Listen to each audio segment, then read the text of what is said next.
Oh, hi Sophies, good morning. I'm taking my coffee. So I just posted a while ago that I'm starting to appreciate coffee again. It's been a while that I did not drink coffee because I had a bad experience with espresso. I really didn't know that it was too, it was too intense. So yeah. So good morning, everyone.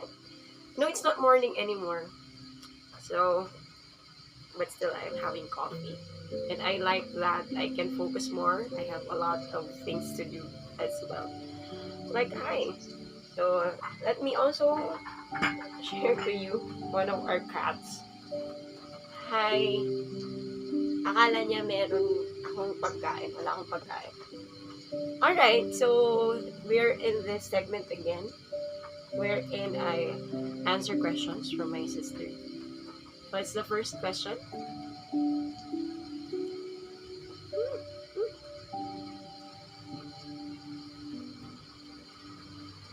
If you could know the exact moment of your death, would you want to or would you prefer to remain unaware? So the first question is if I will know when is the exact date and moment that I will die, would I? Hey, Ming Ming, you come here and be with me in the vlog. Yes, go there, good. Would I, if I know the exact date that I will die, would I want that? Well, in my case, I think that would I will not because I think part of life is embracing uncertainty, and I think if we know, I don't know, I just don't prefer that. So let's take a look at two things. So why do I? Because I just prefer not to because it also gives me accountability to be at my best all the time because I believe one of the reasons of living is to hey Ming Ming. I'm distracted by our Ming Ming. But anyway, come here. You come here. Hey. So one of the reasons that why we live is not just to know when we're going to, part in this world, but actually to have this accountability to always be good, to always do good, or more than anything else, we do our best to do good. I think that's one of the purpose in life, and that what makes the world a better place. Okay, and I don't know. Maybe if we know the exact time of our death, there's no thrill anymore, right? Because when we don't know when we're going to die, we're actually able to Ming Ming, we're actually able to um, make the most of the moments that we have. Because we don't know, right? Maybe later, maybe tomorrow. And I really do believe that the only one person who will take the life out of us is God, and it's not us, or you know. And yeah, I think that's a very hard question. And when we talk about this, it can be triggering also to others.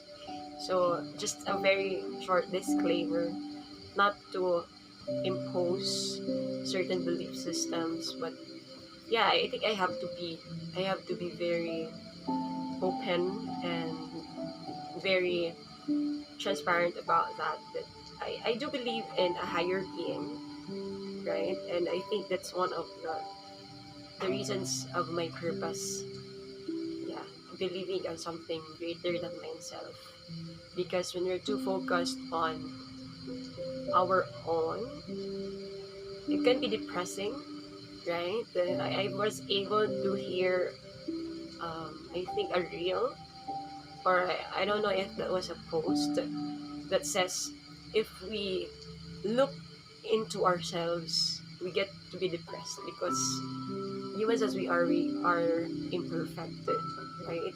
Their thoughts, we are wired actually to think negatively because that's how we evolve. Evolutionary speaking, that's how we evolve. We try to look into how to get away from threats, okay, to survive. So that's why we are wired.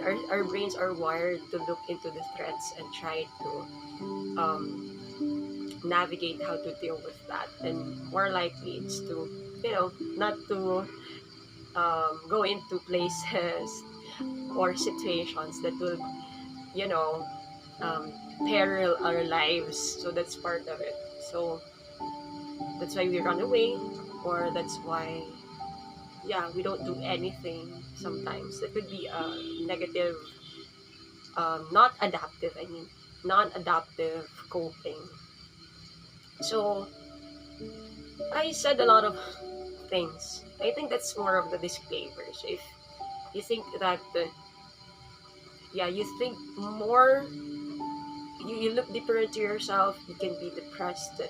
If you look outside of the world, because it's outside of our control, we can be anxious. But when we look up to someone who is greater than us, who is in control, and our identity is tied to the way that the higher being sees us, who sees us unconditionally, we'll be able to thrive and to have that kind of hope that is beyond our understanding. So one of the verses that I am holding into in this 2024 actually is Proverbs 3 5 to 7.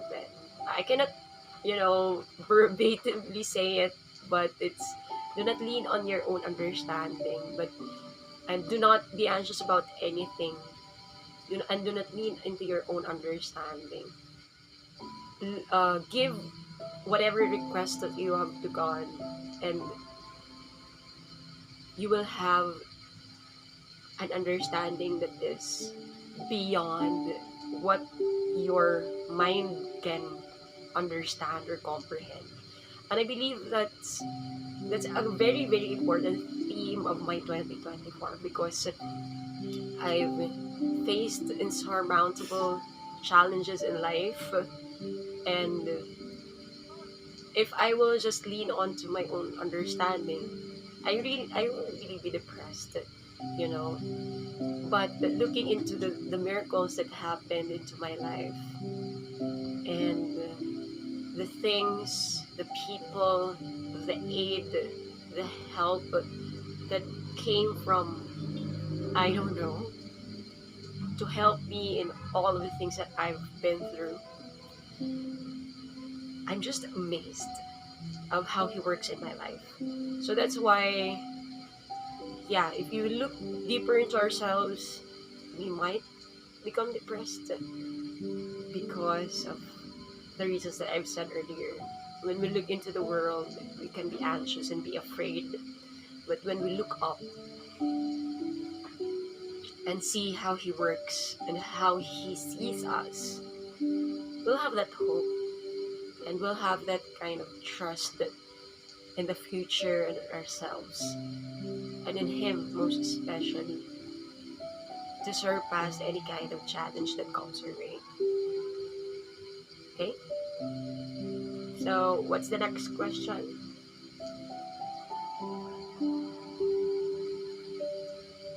So, yon Sophie's. I'm so sorry of the distractions earlier, but our cat is so cute not to be distracted. What do you think happens after we die, and how does that really shape the way we live?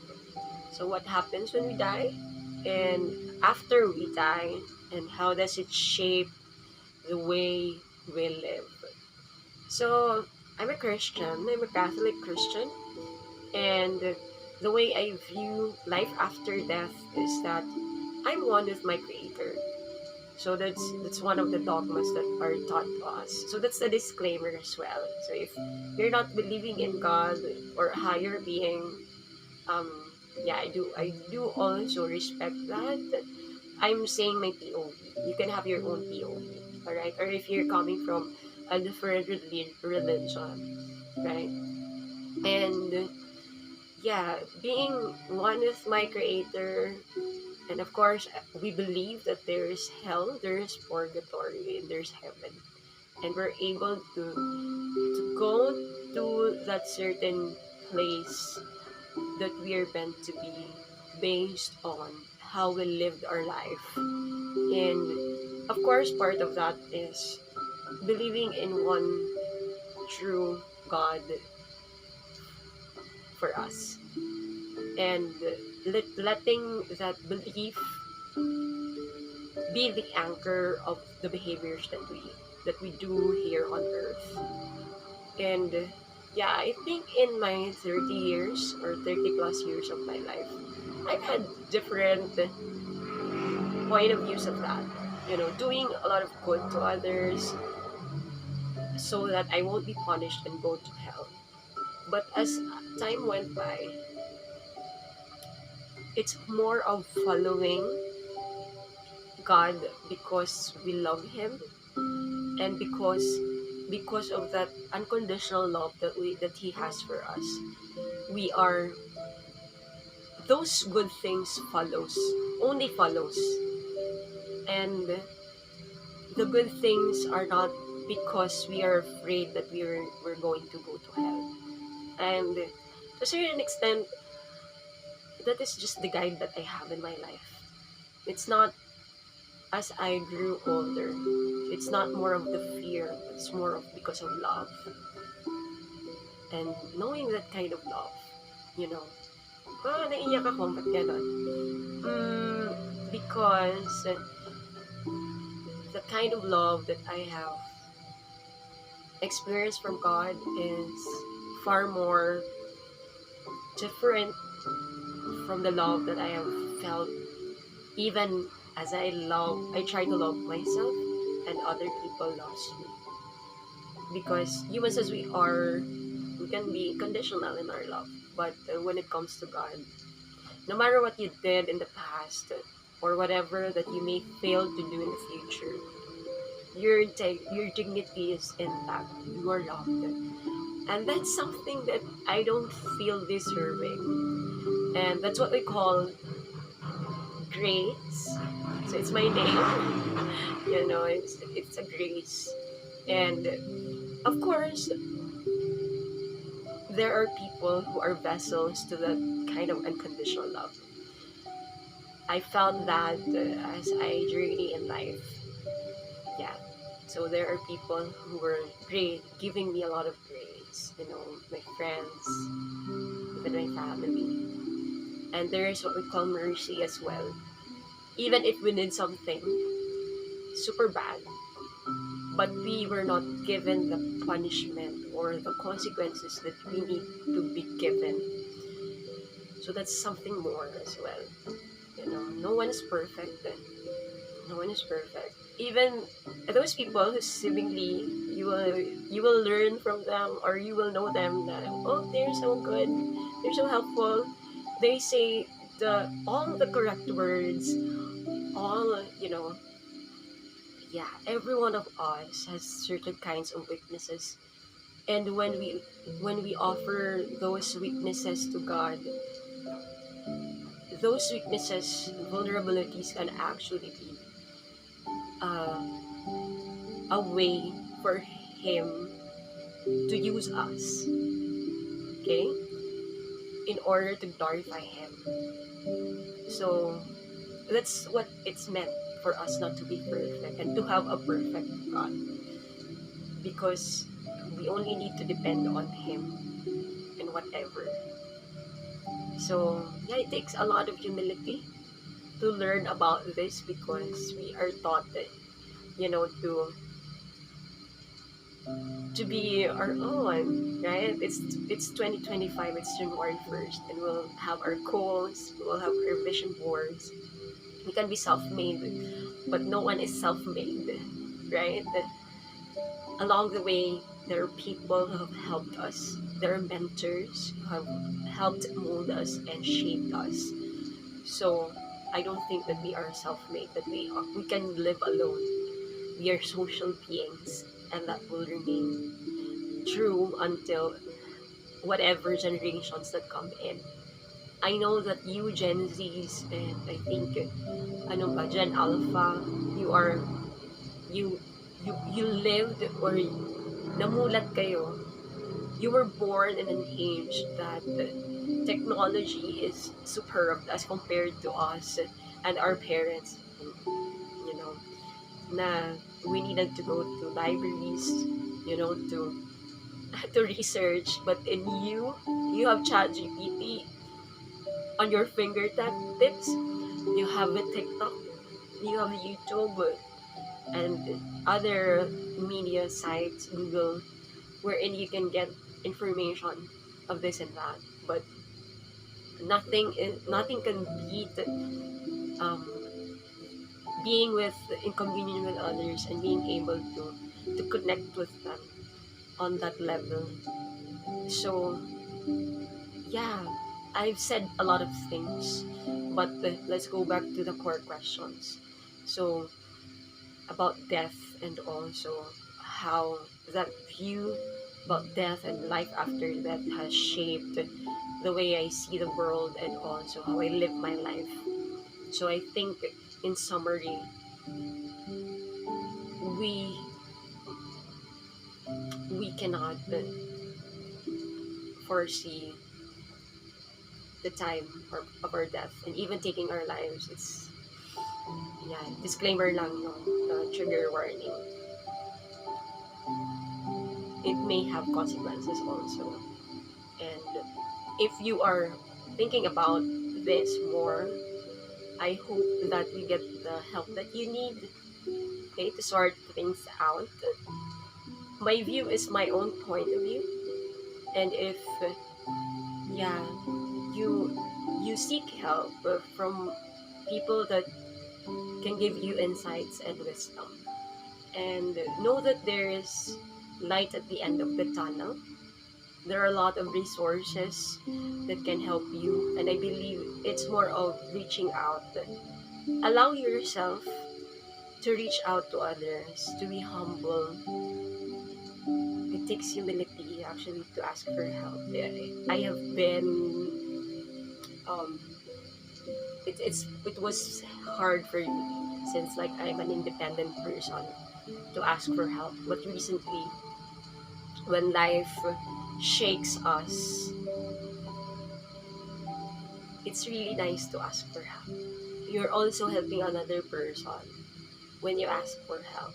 It's not a weakness to not to ask for help. And yeah, try to have things processed because it's just my hope that someday you'll see the hope and how much valuable you are to be here in this world just by existing. Again, I will repeat that you are valuable just like existing. If hindi yun tumatagos sa'yo, I will say it again. You're valuable just as you are, just by existing. So I hope that you keep that hope alive. Alright, Sophie? Sending light and love. Hugs. Can I hug you? Can I hug you, Sophie? Oh, my sweet Sophies. And I hope that you have a great 2025. So see you tomorrow. Bye-bye.